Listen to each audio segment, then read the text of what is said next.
Nkatha? Uncle Dabo! Yes. You are from the beach? Of course, I was just chilling there, minding my own business, enjoying the breeze. Then I smelled something nice. So what are you cooking? It's my famous one and only marinated chicken. Wow, I love chicken. This is going to be awesome. So take us through. What did you do? I used some ginger, some garlic, and some green chili. It's very, very easy. You just cube it all up, then make it into finer pieces than the piece that you started with. Just cut it all up, and then you take your rolling pin or whatever you can find anything in the kitchen, so you can smash it. You can use your knife or your rolling pin or your potato smasher to make them into finer pieces so they can be easier to chop up. And that's what I did. It was pretty easy. You can also find the same. And I picked up my ginger and then put it in my small bowl. And then next I took my garlic. I used 3 cloves of garlic, which my taste. You can use more or less, depends on how you want it. If you're serving a big family, you can use more or less, depends on what you want. Then you take your rolling, you smash it so it can be easier to remove the peel instead of struggling. You just smash it, then you take off the tops and the end. Then you chop it, dice it, cut them into circles, depends on how you want them. I want them diced, so I diced them and cubed them, and then took my rolling pin again. I've removed the top, the bottom. Make sure you throw them away so they don't get mixed with the good parts of it. Then I took my rolling pin, mashed them so they can be finer to chop up, just like the ginger. Then you cut them up. I cut them into circles first, then I diced them, which was pretty easy, and depends on your taste. You can do a circle just like the ginger. Practically garlic and ginger are probably the same thing. It's just that garlic is from onion family, and I find them one of my favorite spices to use in food, in marinated chicken or in pilau or other dishes. And then I take my rolling pin once more, crush it into more finer pieces. I wanted to mention that they are sticky and also very, very slippery, so be careful you don't harm yourself while doing that. You might do that and then the knife is close to you and then you cut yourself. Be careful, and they're very, very, very sticky. So after you're done, you have to wash your hands so you don't contaminate anything. You take them out of your chopping board. Make sure the chopping board is good, nice, great and clean. Put them in a small dish or bowl and clean up your chopping board, all the garlic left, and then put them together with all the other. Then I have some chili pepper. Chili is one of my favorite things on earth. I am an honest chili fan. That is something I can say. Chili is optional. You also have to clear the board of all the garlic that you left there. Chili is optional. If you're not a fan of chili, it's not a must. It is just for flavor, and I used half of it because not everybody of who I'm cooking for takes chili. Then you move them to the corner of your chopping board, or you can put them in a small bowl. Then you take a big bowl that's deep so that you can put your ginger, your garlic and your chili. Make sure you scrub all of them. Make sure there's nothing left in them because that will be wasted and we don't want to waste anything. Then we take our chilies and put them together with the ginger and garlic. Then we move our bowl aside. We take a measuring cup, the smallest one. Then we take some soy sauce. I used mushroom dark soy sauce. You can use light superior, whichever soy sauce that's around. You can use whichever, but I chose to use mushroom dark soy sauce. I open it. I open it. Then you have to shake it first so that it's easier to come out. You tip it over and then shake it so it comes out faster, and it's thick, so you have to shake it first so it comes out easier. And if it doesn't, you can just try what I did the second time, because that's what happened.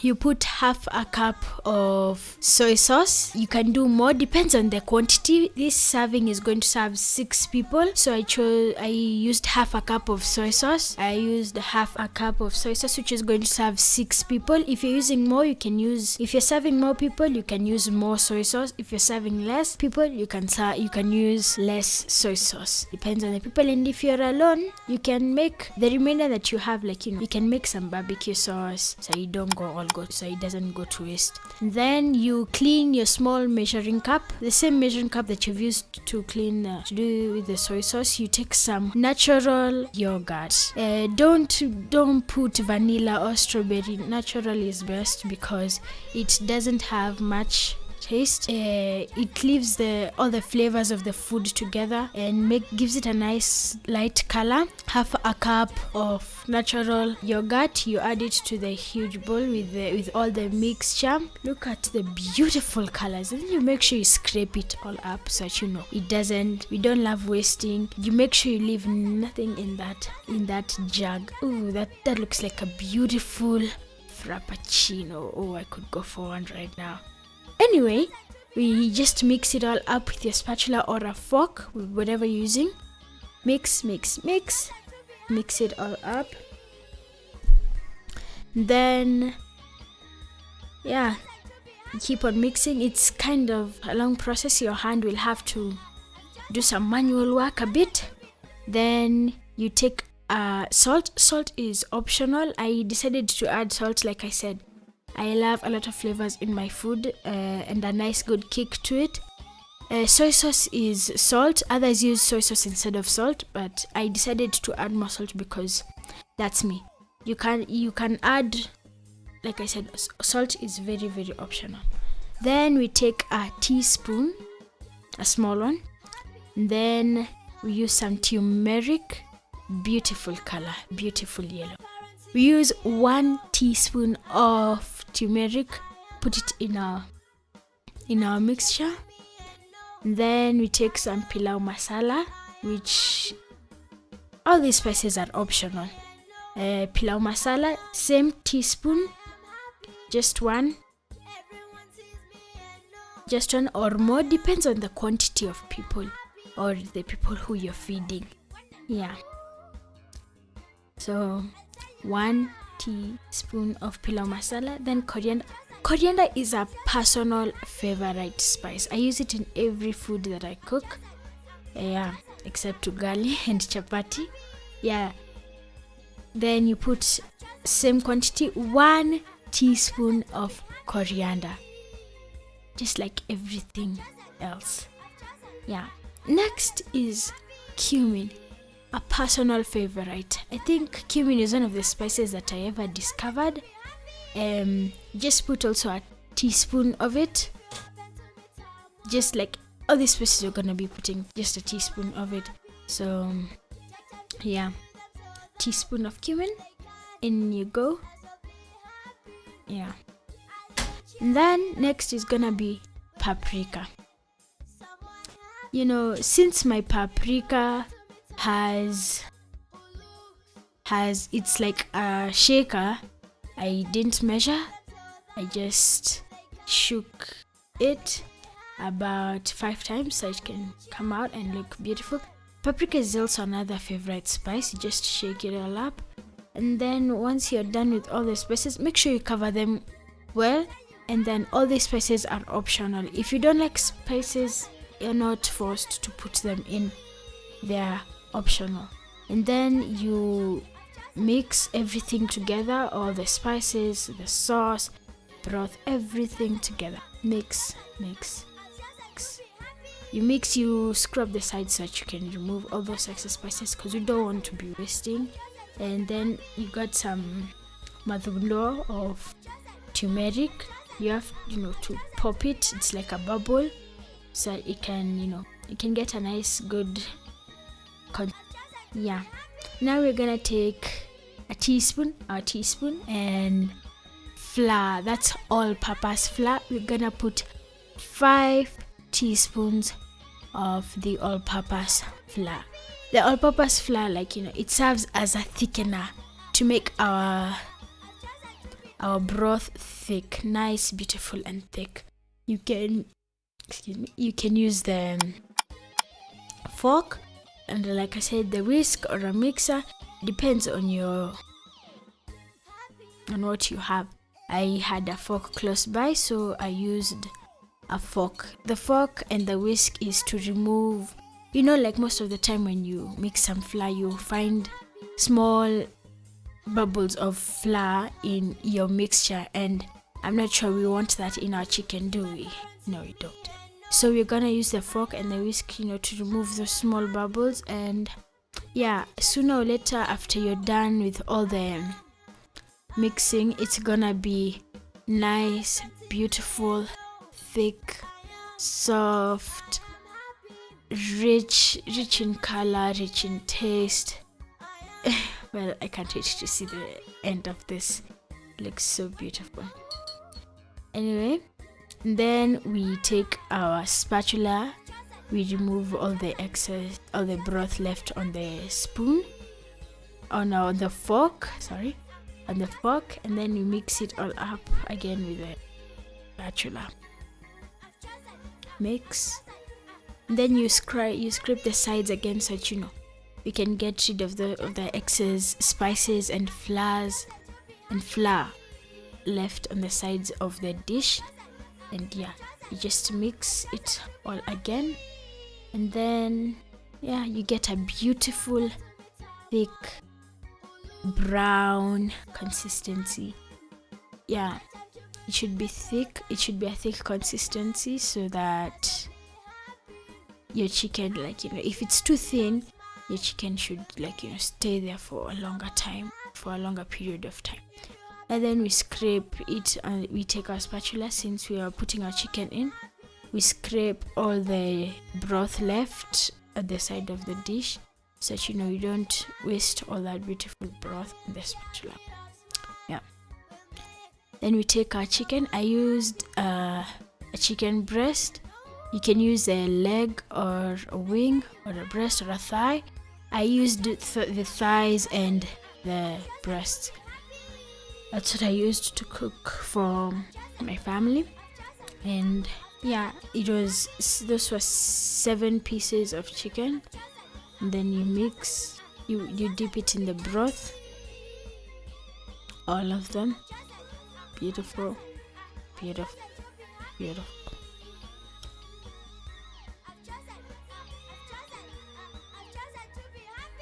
Yeah, you should add in all your pieces, even the small ones, even the heart. At some point I realized that the heart of the chicken was there and I kind of laughed.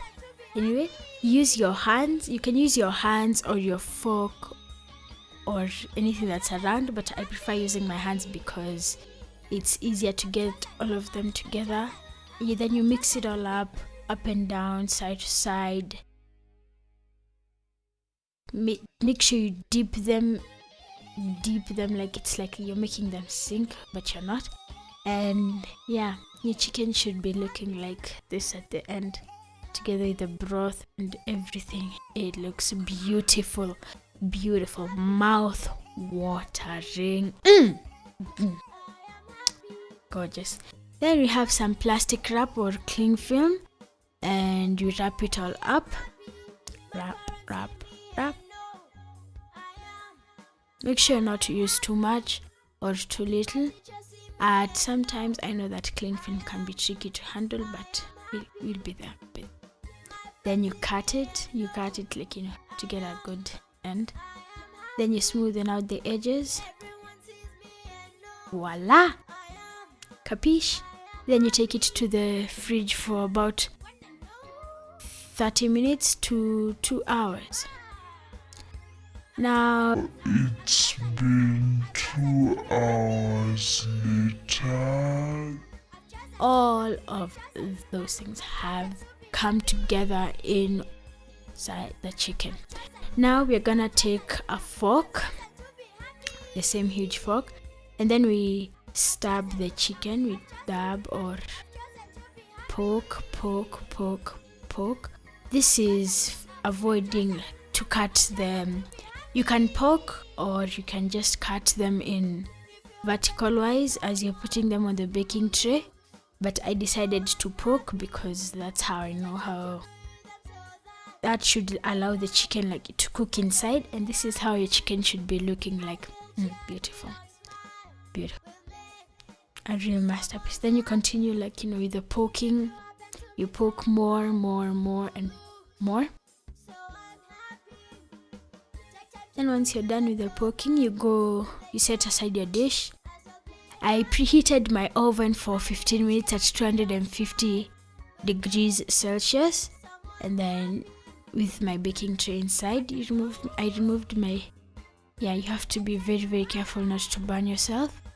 And then you can use, I wanted those beautiful grill marks on my chicken, so I put them on a grill, or you can just put them on the baking tray. And if you're putting them in the grill, you have to make sure that there's a tray below so that all that broth does not go to the bottom of your oven and then leaves you with a mess to clean up. And yeah, you align all your pieces, make sure that there's some space between them, between each other.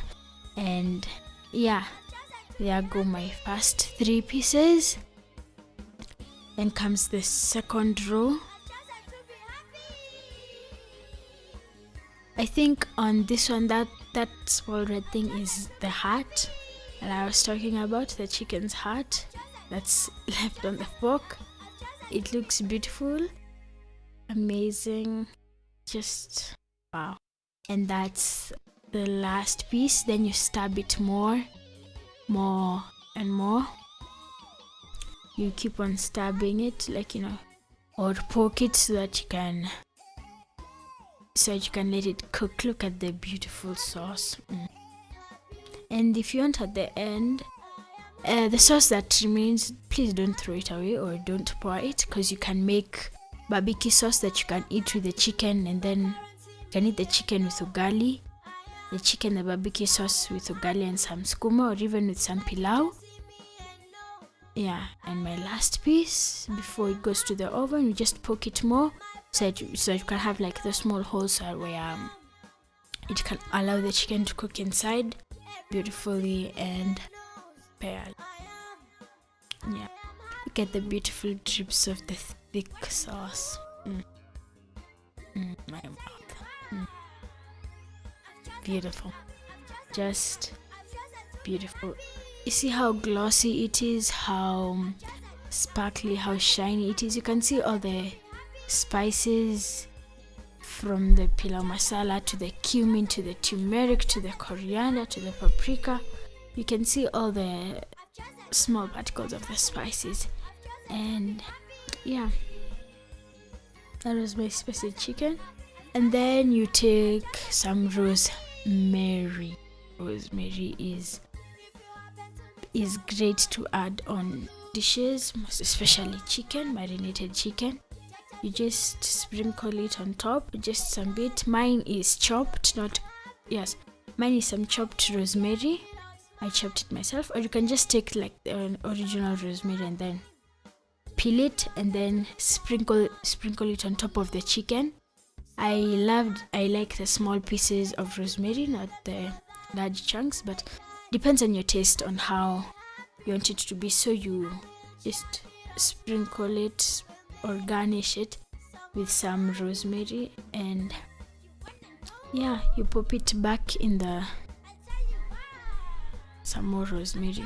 Beautiful. Look at the small pieces of rosemary, they look nice. And then you close your rosemary, nice, good, well and shut, and then you pop your chicken back in the oven at the same 250 degrees. Carefully, not to burn yourself, because the oven is still hot, very, very hot. And then pop it back in the oven for 250 degrees for a period of 30 to 40 minutes. Yeah. There you go. It looks so beautiful, like when inside the oven, doesn't it? Looks so glossy, shiny, pearly, you name it. Now it's been about 35 minutes. The chicken is ready. We got those beautiful grill marks that we wanted from before. It looks great, and I'm sure it tastes amazing. And that's how you cook the marinated chicken. Nice finger-licking spicy chicken. I can't wait to taste it. Remember to subscribe to my YouTube channel, Dabo and ApTtude, for more finger-licking dishes made the right way, just the way you like it. And make sure you also like and turn on the post notifications so you can get notified